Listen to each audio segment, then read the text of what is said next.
Hi everyone, আসসালামু আলাইকুম। সবাই কেমন আছেন? আশা করি সবাই ভালো আছেন। আমিও আলহামদুলিল্লাহ ভালো আছি।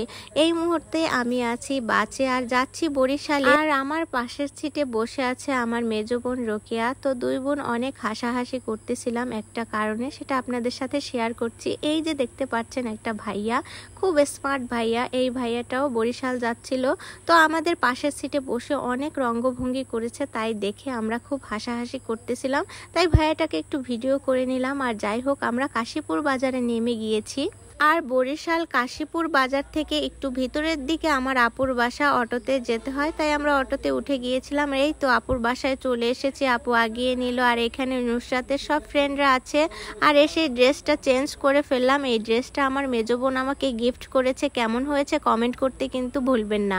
আসলে হুটহাট করে এক সপ্তাহের ভিতরে আমার ভাগ্নির বিয়ে হয়ে গেল। আর এই যে ছোট্ট একটা মেয়ে নাচতেছে, এলো আমার ছোট ভাগ্নি, বড় আপুর ছোট মেয়ে। হুটহাট করে বিয়েটা হচ্ছিল বিদায় সবাই বলতেছিল যে গায়ে হলুদের অনুষ্ঠানটা বাদ থাকুক। তো মেয়েটা খুব মন খারাপ করতেছিল, এই জন্য আমি এই অবস্থায় আবার চলে গিয়েছিলাম বরিশাল শহরে কিছু কাঁচা ফুলের গহনা কিনতে। আজ গায়ে হলুদ নুসরাতের, এই লেখাটাও লিখে নিয়ে গেলাম যাতে করে আমার ভাগ্নিটা মনে কষ্ট না পায়। আসলে প্রত্যেকটা মেয়েরই মনে স্বপ্ন থাকে যে আমার বিয়েতে এইভাবে সাজবো, এই অনুষ্ঠানটা করবে, এরকম মজা করবে, সবারই একটা স্বপ্ন থাকে। এই জন্য আমি একটু হলেও ভাগ্নির স্বপ্নটা পূরণ করার চেষ্টা করেছি। কতদূর পেরেছি জানি না। যাই হোক, ভাইয়াদের কাঁচা ফুলের গহনাটাও রেডি। আর আজ গায়ে হলুদ, এটাও লেখা রেডি হয়ে গিয়েছে।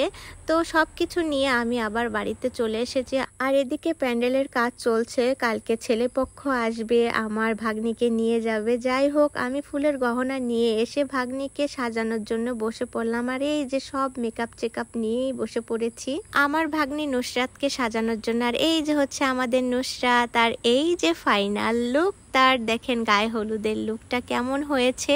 কিছুদিন আগে আমার পার্লার থেকে একটা আপু সেজে গিয়েছিল গায়ে হলুদের সাজ, আর সেই ছবিটা আপনাদের সাথে শেয়ার করেছিলাম। আর ওই সাজটাই আমার ভাগ্নি পছন্দ করেছিল, আর সেইভাবেই তাকে সাজিয়ে দিলাম। আর এই যে মেয়েটা নাচতেছিল, ওর নাম হচ্ছে রাত্রি, আমার ভাগ্নির বান্ধবী। আর সাথে আছে আমার ভাগ্নির চাচাতো বোন, হলুদ শাড়ি পরা। আসলে মোটামুটির ভিতরে সবাই হচ্ছে নুসরাতকে আনন্দ দেওয়ার চেষ্টা করেছিল, ও যাতে খুশি হয়, সবাই সেই চেষ্টাটাই করেছিল। যাই হোক, এখানে কিছু মেহেদি, তারপরে হলুদ বেটে রাখা হয়েছিল, তেমন কোনো কিছুই করা হয়েছিল না। অনেক রাত্রে কিছু ছবি তুলেছিলাম। আর মুরব্বীরা সবাই বলতেছিল যে সকালবেলা আমরা গায়ে হলুদ দেব, এই জন্য মোটামুটি ভাবেই স্টেজটা করা হয়েছে। রাত কিন্তু 1টা বাজে। এই সময় বউকে নিয়ে আমরা সবাই মিলে একটু ছবি টবি তুলেছি। আর সকাল সকাল হচ্ছে ওর গায়ে হলুদ দেওয়া হবে গ্রামের বাড়িতে যেভাবে দেয়। তো আমার ভাগ্নিটাকে গায়ে হলুদের সাজে কেমন লাগছে সবাই কিন্তু একটু কমেন্ট করে জানাবেন যে আমার ভাগ্নিটাকে কেমন লাগলো।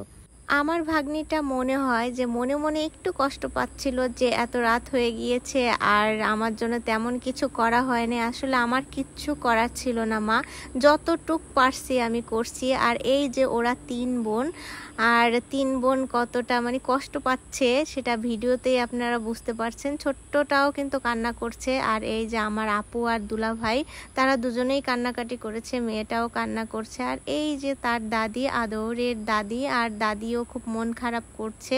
আসলে মন খারাপ করাটাই স্বাভাবিক। যাই হোক, এই যে হচ্ছে আমার মেজো বোনের মেয়ে তাসমিহা, মেজো বোনের বড় মেয়ে। আর এইখানে হচ্ছে মেজো বোনের বড় মেয়ে হচ্ছে ব্ল্যাক ড্রেস পরা, আর আমার মেয়ে হচ্ছে হোয়াইট ড্রেস পরা। আর হোয়াইট, ব্ল্যাক অ্যান্ড হচ্ছে ইয়েলো কেমন লেগেছে সবাই কিন্তু জানাবেন। আর এই তো বন্ধুদের সাথে ছবি তুলতেছিল, আর আমি মেয়েকে হাসানোর চেষ্টা করতেছিলাম আর বলছিলাম যে বলো আমার বিয়ে। আর ও দুষ্টামি করে বলতেছিল যে আমার বিয়ে, আমার গায়ে হলুদ।